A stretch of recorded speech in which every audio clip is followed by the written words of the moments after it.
Bonjour élèves de 3e, plus précisément élèves de 3e B. Il n'y a pas trop de suspense sur la 3e à laquelle je m'adresse vu que j'en ai une. On est le dimanche 22 mars, mais vous verrez cette vidéo le lundi 23 mars. J'espère que vous vous portez bien, j'espère que vous ne cédez pas trop à la panique et que tout va bien chez vous, que vous arrivez à trouver un équilibre entre le travail que vous devez mener et en même temps le temps que vous pouvez passer avec votre famille, parce que c'est aussi un peu l'occasion de se retrouver. Donc il faut un petit peu jongler avec les deux, j'espère que vous le faites bien, j'ai assez confiance en vous. Je vous parle donc dans cette vidéo du chapitre que vous avez commencé vendredi, enfin que vous avez commencé, plus ou moins parce que vous avez écrit les titres et que vous avez commencé à mettre en forme la première page et notamment avec les objectifs, le plan du chapitre et le vocabulaire. Je fais juste une petite parenthèse avant de commencer à vous parler de ce chapitre. Je fais juste une petite parenthèse, je vais vous envoyer un quiz sur la France de Vichy et la France occupée, d'accord, entre 40 et 45. Donc n'hésitez pas à le remplir et à me le renvoyer, je vous ferai part de tout ça par mail. Le mardi 24 mars, d'accord, ça c'est la date à laquelle vous allez avoir Histoire-Géographie cette semaine. Vous allez donc commencer réellement le chapitre de géographie sur les espaces de faible densité. La densité c'est quoi? C'est le rapport entre la population et l'espace. C'est donc, pour parler rapidement, c'est le nombre d'habitants par kilomètre carré. Quand la densité est faible, c'est qu'il y a peu d'habitants dans 1 km carré. Quand la densité est forte, ça veut dire qu'il y a beaucoup d'habitants dans 1 km carré. Nous, dans un premier chapitre de géographie, on avait vu les aires urbaines. Typiquement, les aires urbaines, c'est un espace où la densité est forte, notamment celle de Lyon.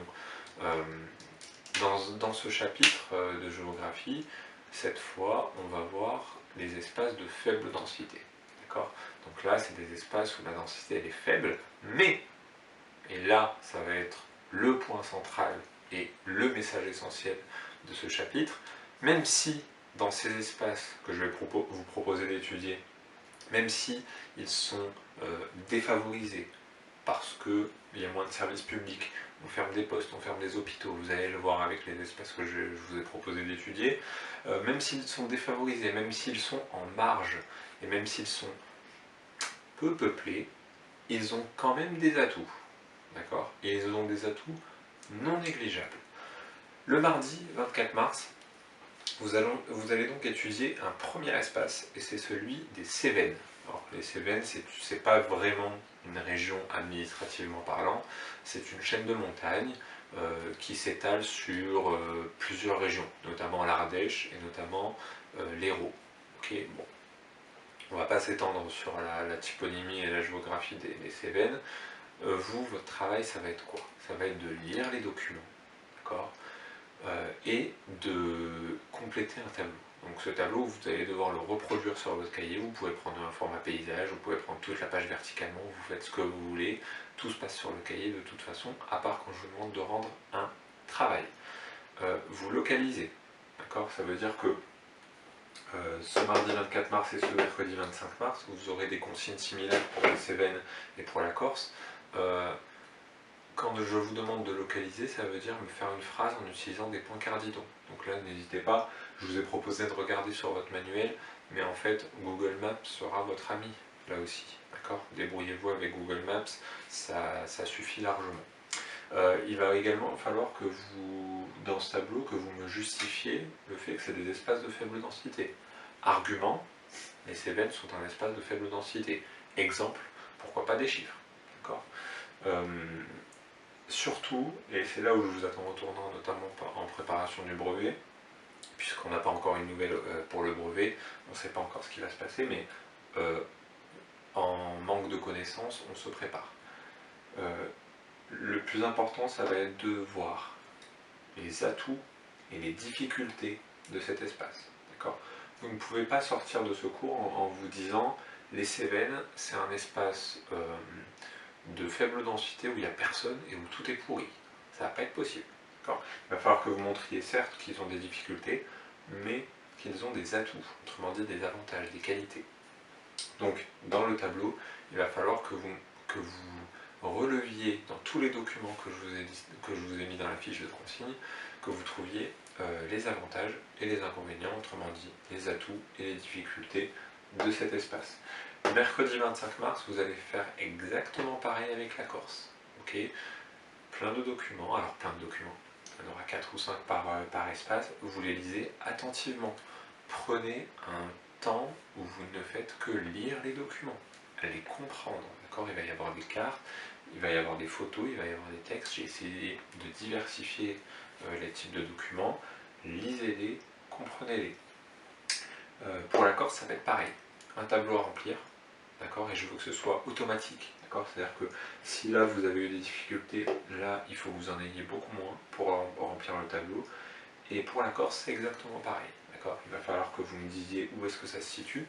Google Maps c'est votre meilleur ami, utilisez des points cardinaux, situez-la moi par rapport à la France métropolitaine par exemple, et enfin pareil, les difficultés de cet espace et les atouts, sachant que la Corse en a des atouts, je suis sûr qu'il y en a parmi vous qui êtes allé en Corse pour des vacances, ça fait partie des atouts, parce que si la Corse n'avait pas d'atouts, vous n'y seriez pas allé pour faire bronzette.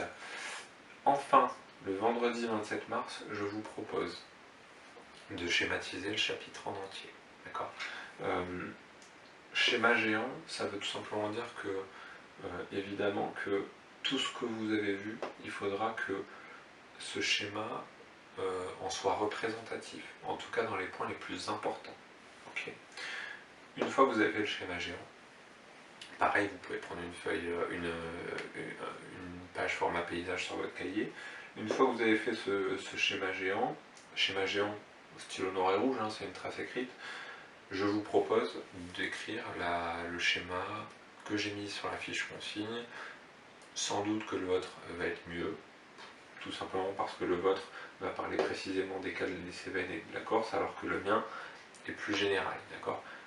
Peu importe, le mien, vous l'écrivez, d'accord. Vous le réalisez, vous le recopiez sur votre cahier. Le mardi 31 mars, il y aura un travail à rendre. Alors, c'est pas un travail à rendre pour le mardi 31 mars, c'est le mardi 31 mars, vous allez réaliser un travail pendant 1 heure que vous allez me rendre à la fin. Vous allez voir que si je vous ai demandé de compléter un tableau et de lire des documents, compléter un tableau et lire des documents, c'est parce que là, suspense, je vais vous demander de compléter un tableau et lire les documents sur un autre espace. Ce ne sera pas la Corse, ce ne sera pas les Cévennes, mais ce sera un autre espace de faible densité. C'est la fin de la vidéo, j'espère que le chapitre sur les espaces de faible densité va être compris de tous. S'il y a des choses que vous n'avez pas compris, vous pouvez mettre un commentaire sur la difficulté principale, notamment parce que si ça vous sert à vous, ça peut aussi servir à ceux qui vont lire le commentaire, ma réponse en tout cas. Je peux également faire une vidéo supplémentaire pour répondre un petit peu aux difficultés qui ont été mises dans les commentaires. Normalement ça va aller. Je vous souhaite un bon travail. Je vous donne rendez-vous pour une autre vidéo, pour une deuxième vidéo pour le chapitre qui va suivre ce chapitre de géographie. Ce sera un chapitre de MC cette fois. Je vous souhaite un bon lundi, un bon mardi, une bonne semaine en tout cas. Portez-vous bien,